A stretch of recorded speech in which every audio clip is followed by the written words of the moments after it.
या व्हिडिओमध्ये आपण पाहणार आहोत की महाराष्ट्र राज्य निवडणूक आयुक्तांची नियुक्ती झालेली आहे. ते कोण आहेत ते बघणार आहोत आपण. महाराष्ट्र राज्य निवडणूक आयुक्त कोण आहेत? तर दिनेश वाघमोरे आहेत. त्यांची जानेवारी 2025 मध्ये नियुक्ती झालेली आहे आणि महाराष्ट्र राज्याचे आहेत. 7वे निवडणूक आयुक्त आहेत. त्यांनी कोणाची जागा घेतली आहे? तर UPS मदान यांची त्यांनी जागा घेतली आहे. नियुक्ती कोणी केली? तर राज्यपाल करतात नियुक्ती महाराष्ट्र राज्य निवडणूक आयुक्तांची आणि 5 वर्षांसाठी त्यांची नियुक्ती झालेली आहे.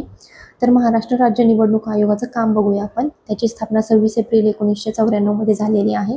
पंचायत राज अस्तित्वात आल्यानंतर 1 वर्षाच्या आतमध्ये महाराष्ट्र राज्य निवडणूक आयोगाची स्थापना करायची होती आणि त्यांनी ती 94 मध्ये केलेली आहे.